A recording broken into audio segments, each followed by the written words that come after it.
एक लेसन पढ़ाया या जब हो गया है कुछ नहीं ये लेसन का सेकंड होमवर्क मिला था तेरा तो होमवर्क बोल का पेपर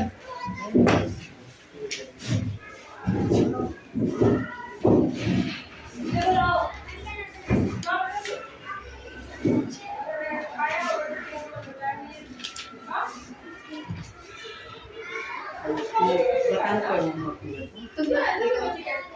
हम लोग सोचते रहते हैं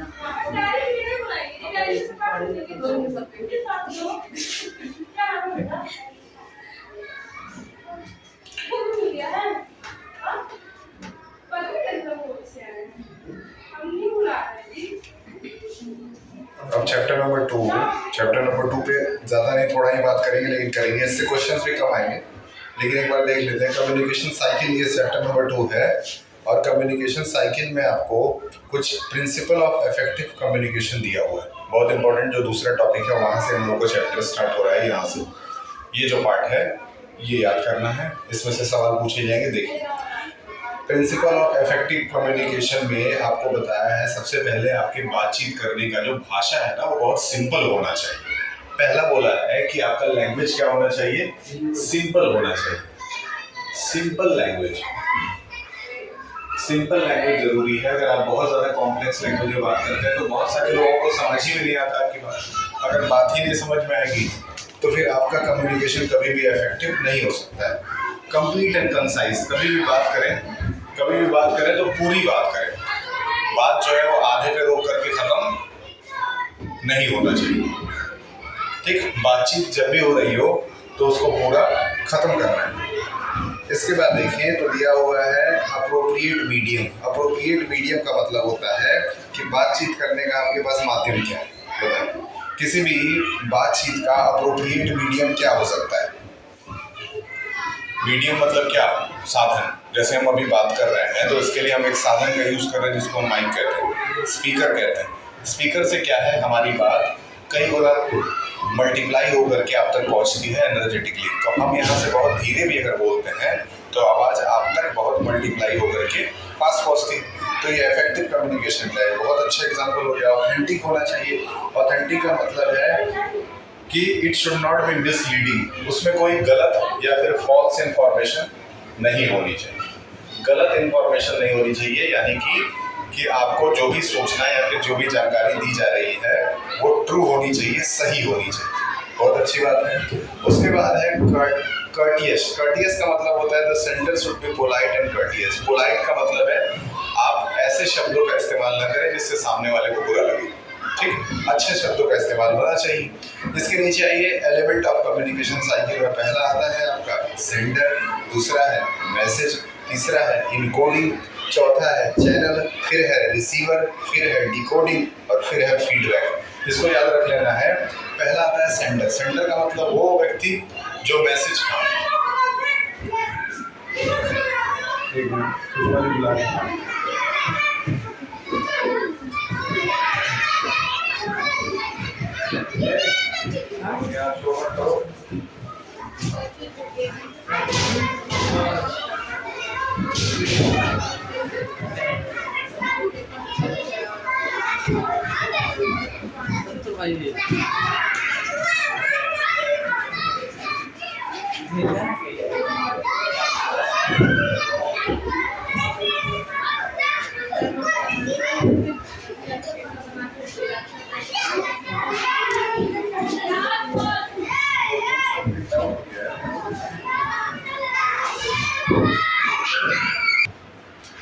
अच्छा इसकी बात कर रहे हैं, आपको लगा सिस्टम की बात कर रहे हैं। ठीक है, चलिए आगे बढ़ते हैं।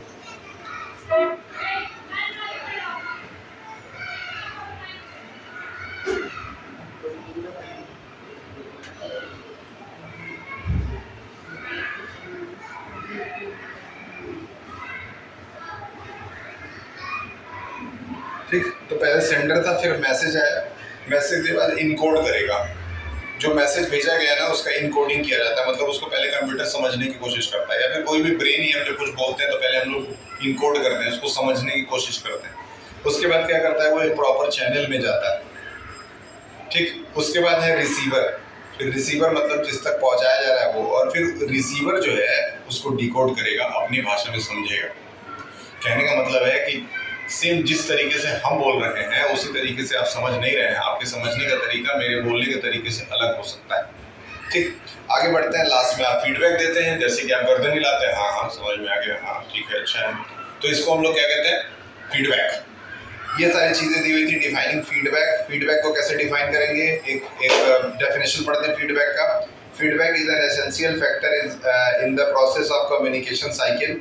It is the response or reaction of the receiver to the sender after perceiving or understanding the message. Feedback का मतलब होता है जवाब देना। तो जवाब आप कैसे देते हैं, आपके पास मैसेज आया, आपने मैसेज पढ़ा, आपने मैसेज डिकोड किया, डिकोड करके आप उसका जवाब लिख के भेजेंगे। जब तक आप जवाब लिख के नहीं भेजेंगे तब तक कम्युनिकेशन को पूरा नहीं माना जाएगा। याद रखिएगा, सवाल आता है दिमाग में छोटे छोटे शब्द, इनकोडिंग, डिकोडिंग, रिसीवर, इन्हीं सब चीज़ों से छोटे छोटे MCQ बनते हैं। आगे बढ़ते हैं। फीडबैक की जरूरत क्यों है, क्या लगता है आपको, फीडबैक की जरूरत क्यों?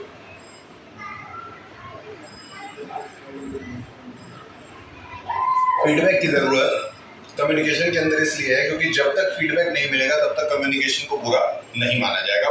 कम्युनिकेशन को इनकम्प्लीट माना जाएगा तब तक जब तक हमारे पास प्रॉपर PDF न हो। याद रहेगा, एक बार बुक से भी पढ़ लेते हैं। Feedback is required to continue the process of active communication. It can be effective only when it is heard, interpreted and accepted. बताया ना कि जब तक सामने वाला आपकी बातों को सुन करके उसका जवाब न दे दे तब तक आप कम्युनिकेशन को सक्सेसफुल नहीं मान सकते। याद रखिएगा। आगे बढ़ते हैं। इफेक्टिव फीडबैक का एक चार्ट बनाया गया है जिसको 4 पार्ट में बांटा गया है। उस 4 पार्ट में जो पहला पार्ट है लिखा है be link to the work the student is doing and not measured against the other student progress. हमेशा बच्चा क्या काम कर रहा है एक टीचर को प्रॉपर्ली पता होना चाहिए और साथ ही साथ एक टीचर को कभी एक बच्चे का कंपैरिजन किसी दूसरे बच्चे से नहीं करना चाहिए। क्लियर है? आगे बढ़ते हैं दूसरी तरफ। Be linked to the learning intention and success criteria. हमेशा लर्निंग इंटेंशन आपके अंदर होना चाहिए, कुछ ना कुछ सीखते रहना चाहिए और साथ ही साथ सक्सेस क्राइटेरिया बना के रखना चाहिए कि कैसे हमारा बच्चा सक्सेसफुल होगा, कैसे आप एज अ टीचर सक्सेसफुल होंगे। ये दोनों चीज़ें आपको दिमाग में रख करके आगे चलनी है।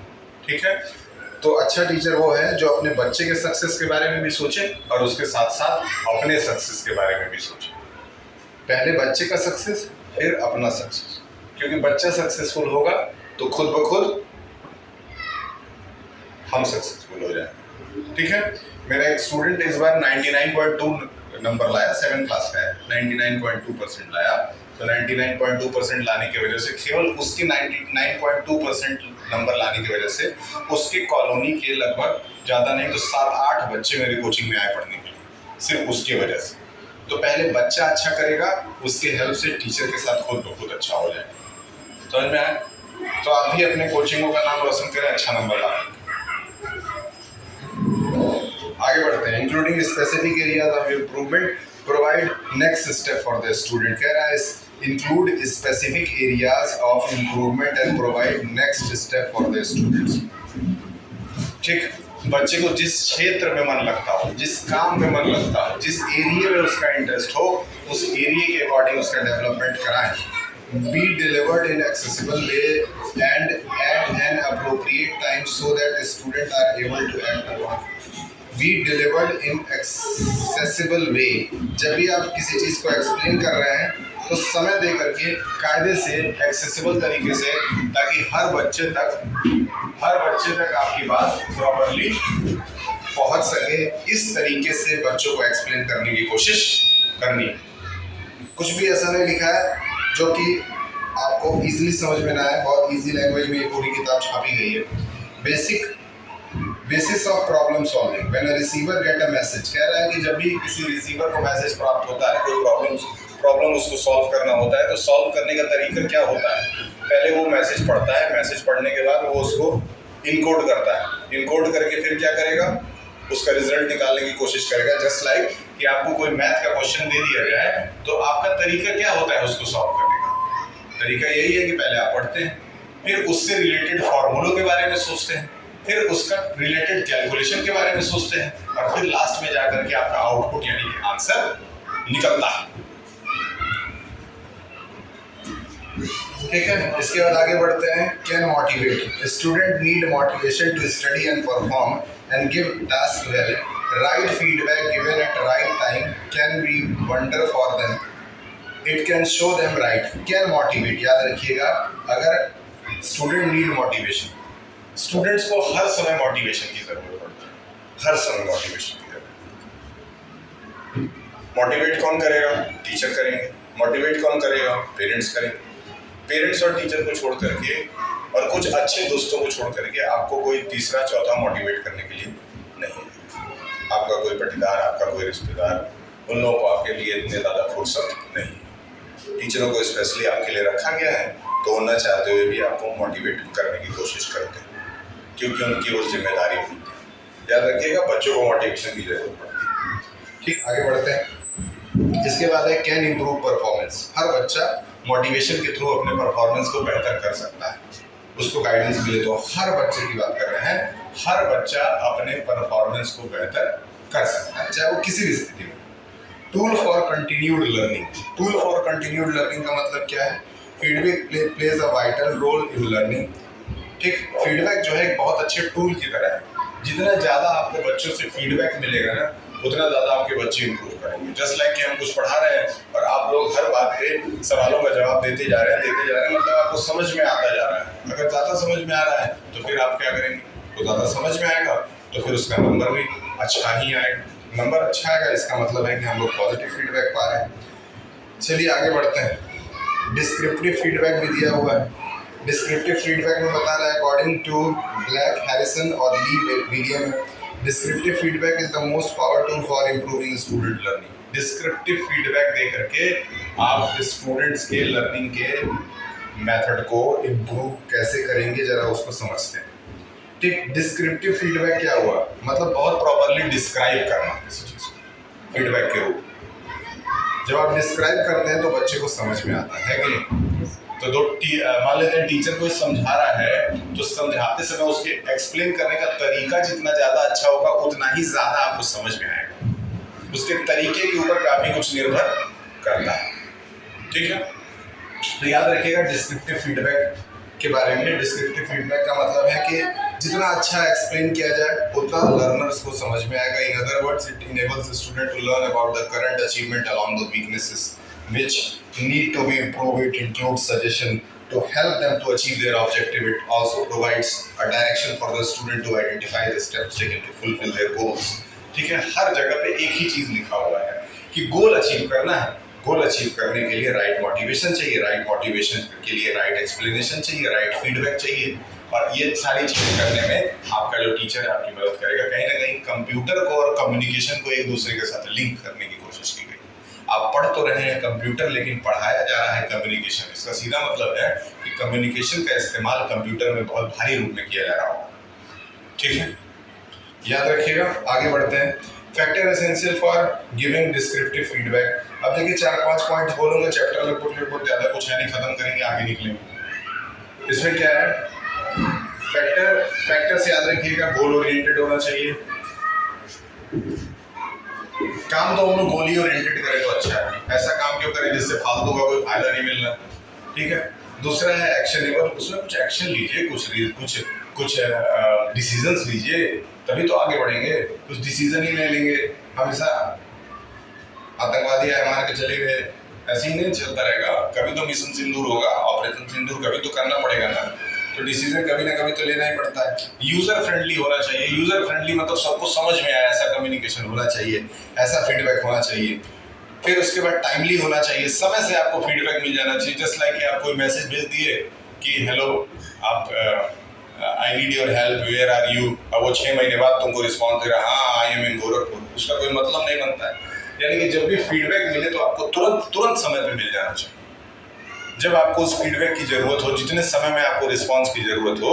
इसीलिए हमेशा जो अच्छे एक्टिव लोग होते हैं, एक्टिव बिजनेसमैन होते हैं और एक्टिव एंटरप्रेन्योर्स होते हैं, ये लोग अपना फ़ोन बहुत एक्टिव है। फ़ोन एक्टिव का मतलब है ना, इनके पास फ़ोन करेंगे तुरंत उठा लेंगे। सर आप किए अभी 1-2 रिंग बचा तब तक उठा लेंगे, बगल में रख कर हेलो हाँ बताएं, है ना। अब कुछ लोग होते हैं 3-3 बार फ़ोन कर उठाते ही नहीं, तो समझ लो सब खत्म लोग। तो जो अच्छा कम्युनिकेटर होता है वो तुरंत आपसे बात करेगा, उससे बात करने में आपको ज्यादा मेहनत नहीं करना पड़ेगा, याद रखिए। और जिससे बात करने में आपको ज्यादा मेहनत करना पड़ रहा है, ज्यादा समय देना पड़ रहा है, वो फिर समझ लीजिए खत्म आगे निकले। फिर कंटिन्यूअस और कंसिस्टेंट की बात हो रही है। कंसिस्टेंट फीडबैक कंसिस्टेंटली मिलना चाहिए, है कि नहीं। आपने सामने वाले को 3 मैसेज कर दिया, उसने एक ही मैसेज किया, आपको बुरा लगेगा। वो आपने 3 किया, उसने भी 3 कर दिया, लगेगा हाँ भाई हर बात का जवाब दे रहा है, तो उससे ज्यादा देर तक आप बातचीत करेंगे, है कि नहीं। ये सारी चीजें अपने लाइफ में ही हम लोग यूज करते हैं, ठीक। फिर specific and non specific feedback. अब देखिए एक फीडबैक लिख करके ना एक छोटा डायग्राम बनाया, आपकी बुक में शायद डायग्राम नहीं है, इसमें डायग्राम है, देखिए ये वाला डायग्राम आपकी बुक में शायद होगा, 402 नंबर दिख रहा है, ठीक है। फीडबैक में देखिए जो डायग्राम बना है उसमें एक तरफ फीडबैक में क्या क्या आपको मिल सकता है। देखिए फीडबैक में आपको आइडिया मिलता है, ठीक। फीडबैक में आपको रिस्पांस मिलता है, ओपिनियन मिलता है, सर्वे मिलता है, कमेंट मिलता है, रेटिंग मिलता है, एडवाइस मिलता है, रिजल्ट मिलता है। ये सारी चीजें फीडबैक होता है ना। रेटिंग जैसे कल हम वो ऑर्डर कर रहे थे जो ईयरबड होता है, ईयरबड, तो ईयरबड ऑर्डर कर रहे थे, उस पर लिखा था 4.2 रेटिंग। तो 4.2 रेटिंग फिर जा करके देखिए कितने लोग खरीदे, तो उसको 985 या 1000 लोग खरीद चुके थे। तो वहां से हमको फीडबैक पता चला कि इसको जो लोग यूज कर चुके हैं उनका रिस्पॉन्स कैसा है। अब भैया रिस्पॉन्स तो अच्छा था, तो फिर ये हुआ कि चलिए इसको मंगा लिया जाए। हर चीज अपने लाइफ में यूज हो रही है।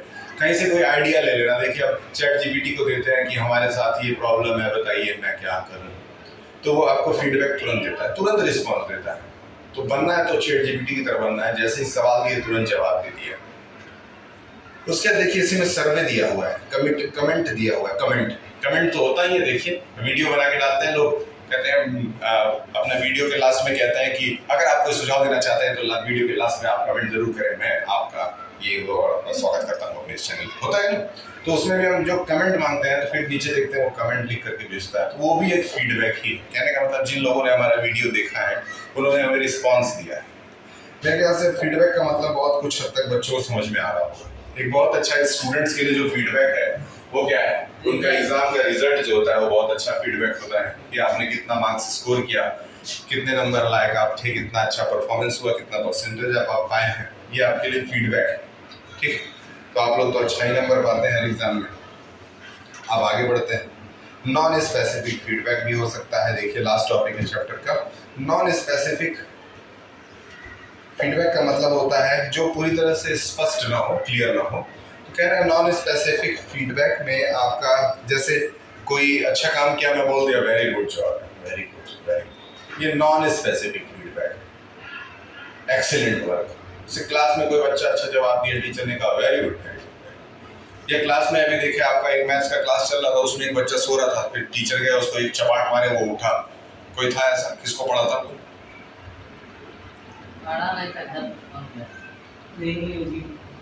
किसी एक को पढ़ा था उसमें, और उसमें वीडियो में आवाज भी आया था, मैंने अजीम को पढ़ा था। क्यों पढ़ा था? सोया था।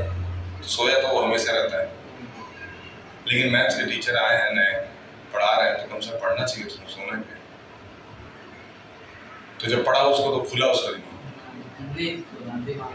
नहीं खुला, तब भी सो रहा था। सो गया, मतलब ऐसे जगा हुआ था लेकिन अंदर से सो रहा था। मतलब वो थोड़ा ऑनलाइन भी पढ़ता है ना, वही घर पे जाके रिपीट करता होगा,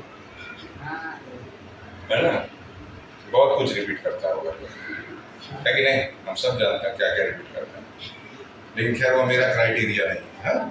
हमारा काम पढ़ाना लिखाना और कुछ अच्छा करना है, बाकी आप लोग अपना पर्सनल लाइफ कैसे जीते उससे हमको क्या मतलब है। Communication barrier is the third chapter, communication barrier देखते हैं, है कि नहीं। बाकी आपकी क्लास के कुछ लोग तो हमको गुंटी पे भी दिख जाते हैं कुछ करते हुए, तो मेरी जिम्मेदारी नहीं है कि हम उसको एक्सपोज करें। आपका पर्सनल लाइफ है, आप उसमें जितना जल्दी मरना चाहते हैं मर जाए, हमको कोई दिक्कत नहीं। मेरा अपना जीवन है, हम तो भैया I have apples and apple से take keep a doctor away, हम एप्पल खाएंगे, आपको जो खाना खाएं, ठीक। आगे बढ़ते हैं। खैर हमारा आपसे रिलेशन जो है वो बस पढ़ाई लिखाई का है। आगे बढ़ते हैं, कम्युनिकेशन बैरियर के बारे में बात करें। बैरियर मतलब होता है रुकावट।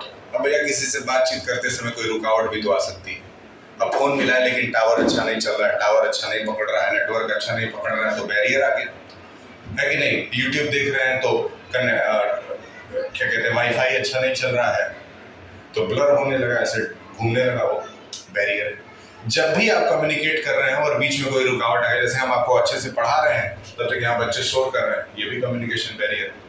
बात करते समय, अपनी बातों को पहुंचाते समय जहाँ कहीं भी रुकावट आ जाए वो बैरियर कहलाता है। जस्ट लाइक एक फोटो देखिए दिया हुआ है, उसमें एक रेड कलर से एक आदमी को दिखाया गया है, वो कुछ बोलना चाह रहा है, बाकी लोगों को कुछ समझाना चाह रहा होगा, लेकिन बीच में देखिए एक दीवार, ठीक है, उस दीवार की वजह से उसकी पूरी बातें सामने स्पष्ट रूप से नहीं पहुंच रही है, और इसी को हम लोग क्या कहते हैं, बैरियर कहते हैं।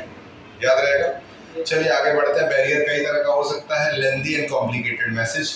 अगर हम कोई बहुत लेंथी मैसेज देते हैं, जस्ट लाइक हमको एक छोटी सी बात कहनी है लेकिन हम उसको आधे घंटे में बोल रहे हैं, तो फिर बच्चे उससे बोर हो जाएंगे, ठीक है, कोई भी नॉर्मल ह्यूमन बीइंग बोर हो जाएगा, या फिर हम ही क्यों ना बच्चों की जगह बैठे हो, हमको भी अच्छा फील नहीं होगा। अगला है तुम्हारा लिंग्विस्टिक इशू। लिंग्विस्टिक इशू मतलब कि हम किसी ऐसी भाषा का इस्तेमाल करें, हम ऐसे भाषा में बोले, वो भाषा आपने सुनी ही ना हो, आपको समझ ही ना आ रहा हो, तो फिर ये लिंग्विस्टिक इशू बन जाएगा, है ना। जस्ट लाइक कोई टीचर जो है जर्मन लैंग्वेज में पढ़ाने लगे अचानक से, तो जर्मन में पढ़ा रही है इंग्लिश में, तो लिंग्विस्टिक इशू हो गया। Inconsistent tone and non verbal communication. Inconsistent tone की बात कर रहा है, टोन एक जैसा नहीं है, बोलते बोलते रुक जा रहा है, रुक करके फिर बैठ जा रहा है, बैठ करके फिर ऊपर सोच रहा है, मोबाइल चला रहा है, फिर उसके बाद उसको मन कर रहा है 5 मिनट बाद उठ के पढ़ाने का, तो उठ के पढ़ाने लग रहा है, तो ऐसे भी तो पढ़ाई नहीं हो सकती है कि नहीं। लेक्चर देखिए 40 मिनट्स हो गया कि नहीं, लेक्चर 30 मिनट्स हुआ लेक्चर, 21। चलिए 9 मिनट का लेक्चर और बचा है। Barrier related to formation of message, ठीक है। इनकंसिस्टेंट टोन के बारे में हम बताएं कि आपका टोन जो है वो एक जैसा अगर नहीं है, एक बराबर आप नहीं बोल रहे हैं, एक फ्लो में आप नहीं बोल रहे हैं, तो फिर सामने वाले को समझने में परेशानी हो सकती है, चाहे वो कंप्यूटर ही क्यों ना हो, है ना। कभी कभी एआई को भी जब मैं कुछ बोलता हूँ और बोलते समय अटक जाता हूँ तो नहीं समझ पाता है ना। तो जब मशीन नहीं समझ पा रहा है तो वैसे ह्यूमन बीइंग भी नहीं समझ पाएगा। अटकना नहीं चाहिए, कंसिस्टेंटली बोलते रहना चाहिए। इंटरनल बैरियर पे आ जाइए। These barriers occur due to some inherit traits and friend. देखिए अब इसमें पुअर लिसनिंग स्किल, इमोशनल, अब देखिए इसमें ऐसा बात इंटरनल बैरियर दे दिया है, इंटरनल बैरियर बहुत सेंसिटिव हो जाता है। जैसे अब मान लेते हैं कोई बच्चा है या कोई इंसान है, उसको सुनने में समस्या है बचपन से, है ना, वो सुन नहीं पा रहा है, उसके कान में कोई परेशानी है या बोल नहीं पा रहा है, वो आपके मैसेज को समझ नहीं पाता है, तो फिर ये बताइए कि ये इंटरनल बैरियर, इसमें तो किसी आउटसाइडर की कोई गलती भी नहीं है, जो गलती है सब इनसाइडर की गलती लग रही है। क्यों? याद रखिएगा, पुअर लिसनिंग स्किल, सुनने की भी एक कला होती है, बोलने की कला तो होती ही है लेकिन सुनने की भी कला होती है, सुनने का भी तरीका होता है, ठीक है। कभी कभी मैं देखता हूँ, कहीं मैं पढ़ा रहा हूँ, अभी मैं लिखना शुरू किया, कुछ बोला, कुछ कोई अभी फॉर्मूला ही समझा रहा होता तो कोई बच्चा उसी में से खुद के आंसर बताने लगता है। अभी हम लगाना शुरू किए सवाल, तब तक वो आंसर बताने लगेगा, अरे इसका आंसर तो ये होगा। अब वो उसकी वजह से पूरे क्लास का माहौल खराब कर देता है, क्योंकि उसमें कुछ बच्चे जो है इंतजार करते हैं सर समझाएंगे तो मैं नोट करूँगा, अब वो पहले ही खुद के आंसर बोल दे रहा है। इसी तरह से PW वाले कोचिंग में एक लड़का है, AI से सवाल सर नीचे पूछ रहा है, नीचे मोबाइल से AI से निकाल के बता दे रहा है। उसकी वजह से कम 50 बच्चों का पढ़ाई डिस्टर्ब हो रहा है और टीचर उसको रोज पकड़ रहा है। उसमें उस बैच में मेरे भी कुछ बच्चे पढ़ते हैं, स्टूडेंट पढ़ते हैं जो हमसे पढ़ते हैं, तो वो बता रहे थे कि सर एक पीछे बैठता है, एकदम कोने में बैठता है और AI लिया रहता है, जो कुछ बोलते हैं तुरंत निकाल के जवाब दे देता है और उससे पूरी क्लास का माहौल खराब हो जाता है। लेकिन उसको कोई कुछ डांटता नहीं क्योंकि उसका जवाब हमेशा सही रहता है और किसी को पता भी नहीं है कि AI से निकालता है, बस स्टूडेंट को पता है, टीचर को पता नहीं, टीचर समझते हैं बहुत अच्छा कुछ है। तो ये भी कम्युनिकेशन बैरियर है। देख रहे हो ना कितना बैरियर है आजकल कम्युनिकेशन में, सिर्फ बैरियर आ रहा है, नहीं जहाँ कुछ बात करने जाओ कोई ना कोई रुकावटें आ जाती है। जैसे टीचर वो पढ़ा रहे थे उस दिन, बहुत अच्छे से पढ़ा रहे थे, हाँ चलिए क्वाड्रेटिक इक्वेशन है, x² तब तक देख रहे हैं वो सो रहा है, कम्युनिकेशन बैरियर आ गया बीच में, फिर उसके गए उसको चमाट मार के उसका बैरियर हटाना पड़ा।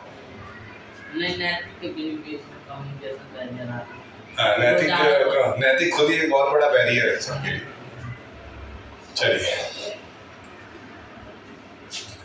चलिए मेरे ख्याल से ये बैरियर वाला चैप्टर आपको ज्यादा समझ में आ रहा है, अच्छी बात है। अब बैरियर में और आगे बढ़ते हैं। इमोशनल बैरियर भी हो सकता है। इमोशनल बैरियर का मतलब ये है कि आप किसी चीज़ को देखते समय इमोशनल हो जाए। जैसे जस्ट लाइक आप एक मूवी देख रहे थे, मूवी इतना पसंद आ गया, तब तक आपको रुलाई आ गया, आप रोने लगे, रोते रोते रोते रोते फिर आंसू पोंछने लगे, आंसू पोंछते पोंछते फिर आप जब जितने देर रो रहे थे उतनी देर में कहानी आगे निकल गया, आपको पता ही नहीं चला क्या हुआ। ऐसा भी हो सकता है कभी कभी, मूवी देख करके किसी किसी को रोने की भी आदत होती है, जैसे हमको। ठीक है, उसके बाद है difference in perception and view point. सोचने परसेप्शन यानी नजरिया सबका अलग अलग हो सकता है। नजरिया जब अलग अलग रहेगा तो फिर क्या होगा, वो भी एक कम्युनिकेशन बैरियर बन जाएगा। जस्ट लाइक हम कुछ पढ़ा रहे हैं, अब उसके किसी बच्चे को वो चीज़ बहुत अच्छे से समझ में आ गया, किसी को नहीं आया तो बोलेगा हमको नहीं आया, तो जिसको आ गया उसके लिए वो बैरियर बन जाएगा। समझ में आया? तो बैरियर कई तरह के हो सकते हैं। इसी में आता है आपका कल्चरल डिफरेंस। कल्चरल डिफरेंस भी हो सकता है भैया, देखिए अब कल्चरल डिफरेंस क्या आपको समझा देते हैं। एक बार हम गए थे एग्जाम देने के लिए, तो मेरी क्लास में सरकारी स्कूल में एग्जाम था, तो लगभग 30-32 बच्चे बैठे हुए थे। मुझे पीछे से तीसरे चौथे पे सीट मिला था। मेरे जस्ट आगे एक मुस्लिम लड़की बैठी, तो वो मुस्लिम लड़की जो है अपना हिजाब पहन करके आई थी, चेहरा ढकी हुई थी। तो एक सर आया, आजकल टैबलेट से लोग चेहरा स्कैन करते हैं, तो चेहरा उसको स्कैन करने के लिए बोले कि अपना चेहरा उसको हटा दो, वो कह रही हम नहीं हटाएंगे। समझ में आया? तो ये कल्चरल बैरियर बन गया। उसके कल्चर में है कि हम अपना चेहरा किसी को नहीं दिखाएंगे। अब भैया पढ़ाई में तो ये सारे कल्चर को नहीं डालना चाहिए। फिर बाद में कुछ मेरे ख्याल से प्रिंसिपल को आना पड़ा उसके लिए, वो प्रिंसिपल आए, फिर उसके बाद मैटर सॉल्व किया, ले गए शायद कहीं अलग से जाकर के उसका चेहरा खुलवा के दिया गया, किसी मैडम को बुलाया गया। सब लोगों से डर नहीं रही थी तो मैडम को बुलाया, तो मैडम भड़काई उसको अच्छे से, फिर जाके चेहरा आया। ये कल्चरल बैरियर, उसकी वजह से कितने बच्चों का 5 मिनट बर्बाद हो गया, माहौल खराब करके रख दिया। 1-2 सवाल गलत भी हो गया उसी चक्कर, 1 मिनट में 1 सवाल करना रहता, 5 मिनट खा गए। ठीक है, आगे बढ़ते हैं। एक्सटर्नल बैरियर की बात करें, नॉइज एंड अदर डिस्ट्रैक्शन। अभी वही बात है, आप नॉइज एंड अदर डिस्ट्रैक्शन मतलब आप किसी से फोन पे बात करें, हेलो हाँ, तब तक बीच में से ट्रक चला गया। अब जितने दूर ट्रक जा रहा था उतने समय तक उसका आवाज़ ही नहीं सुना रही। हाँ भैया क्या बोल रहे थे, एक बार दोबारा बोलिएगा। फिर कभी कभी हवाई जहाज चला जाता है, जो टीचर को चुप होना पड़ता है उतने देर। External barrier. Physical barrier between communications. Physical barrier में क्या है, फिजिकल बैरियर में ये भी हो सकता है कि सिग्नल खराब हो जाए। जस्ट लाइक हम वो भी बोल रहे हैं तब तक अचानक से इसका बैटरी डाउन हो जाए, फिजिकल बैरियर आ गया। समझ रहे हैं? हर जगह एग्जाम्पल छुपे हुए हैं। Measure to overcome barrier. चलिए बैरियर को सिंपल करना है। बैरियर को सॉल्व करने के लिए सबसे पहले तो अपनी बातों को सिंपल कर दीजिए, बिल्कुल, है ना। अब हम यहाँ ये ताम झाम कैमरा वैमरा ये सब ना लगाएं, बस एक छोटा सा टेबल ले लें, तुम चारों लोगों को चारों तरफ बैठा दे, बीच में हम बैठ जाएं, तो इसकी ज़रूरत नहीं है। इसकी ज़रूरत नहीं है तो कह रहे सिंपल कर दीजिए। जब सिंपल कर देंगे चीज़ों को तो फिर आपको समझाना आसान हो जाएगा, आपका बैरियर खत्म हो जाएगा। यूज़ करेक्ट लैंग्वेज, भाषा का अच्छा यूज़ करिए। बॉडी लैंग्वेज जरूर अच्छा है। कल 4 तरह का बॉडी लैंग्वेज दिखा रहा था वो, है ना, याद आ रहा है? वो कौन कौन सा बॉडी लैंग्वेज था? क्या क्या बॉडी लैंग्वेज था? एक तो ये वाला था, एक ये वाला था, एक हाथ से कुछ कर रहा था, और एक लास्ट में एक ऐसे कुछ कर रहा था, डांस स्टेप कर रहा था। चलिए बहुत अच्छी खुशी बात है। Be sensitive and empathetic. Be sensitive, देखिए क्लास में बच्चे पढ़ रहे हैं, तो क्लास में बच्चे जो पढ़ते समय देखिए उसमें से एक बच्चा सवाल कर रहा है, तो सेंसिटिव बच्चे ही सवाल करते हैं। जिनको समझ में नहीं आता है वो सवाल करते हैं, तो उसके लिए एटलीस्ट वो कोशिश करते हैं समझने की। जब नहीं आता है तो पूछते हैं, है कि नहीं। फिर है अगला आपका डेवलप गुड लिसनिंग स्किल। ठीक, इसके बारे में पहले ही बता चुके हैं।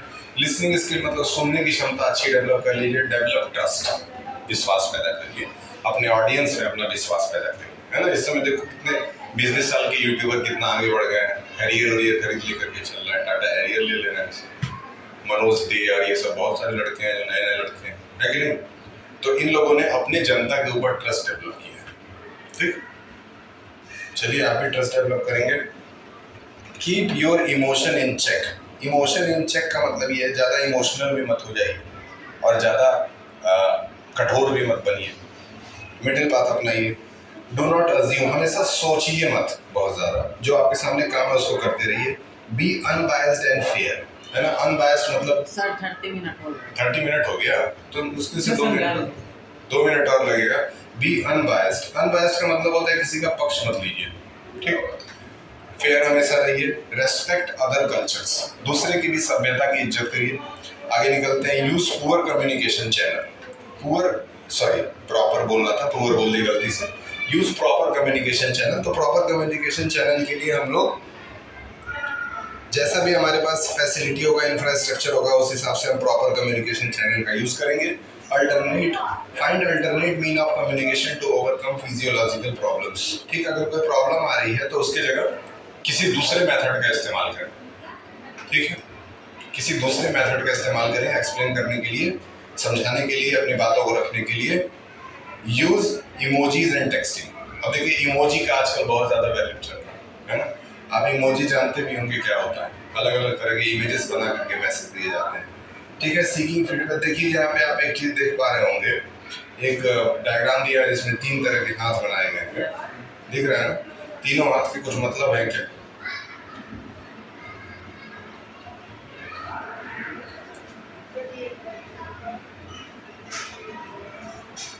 एक हाथ ऐसे है ना, जबकि दूसरा ऐसे पावर को दिखा रहा है जिसमें ये बंद कर दिया गया, और तीसरा ऐसे दिखा रहा है। अब ये जो तीसरा है, लेकिन पहला वाला जो है वो कामनेस को दिखा रहा है मेरे ख्याल से। मतलब हमको लग रहा है कि पहला वाला दिखा रहा है कि यूनिटी को भी दिखा रहा है, दूसरा वाला कॉन्फिडेंस को दिखा रहा है, और तीसरा वाला जो मैसेज है ना वो किसको दिखा रहा है? ऐसे लग रहा है कि वो ऑर्डर को दिखा रहा है, ऐसे कर। चलिए फिर उसके दूसरे पेज पे आइए, उसमें 4 फोटोज बने हुए, ये तो आपको मोबाइल में भी दिख जाएंगे। एक में थोड़ा खुश है, एक में कुछ ज़्यादा ही खुश है, तीसरे वाले में बहुत दुखी है, और चौथे वाले में ऐसा लग रहा है जैसे मजा लग रहा है। हाँ चलिए खत्म करें। तो 3 चैप्टर आपके पूरे हो गए हैं। कितनी इफेक्टिव कम्युनिकेशन इसके बाद है, मतलब एक क्लास आपका और चलेगा, खत्म हो जाएगा। फिर हाँ ये 5 चैप्टर है, ये जो चैप्टर्स है 5 यही है, सिर्फ MCQ आएंगे, ठीक है। आप बहुत आराम से कर लेंगे।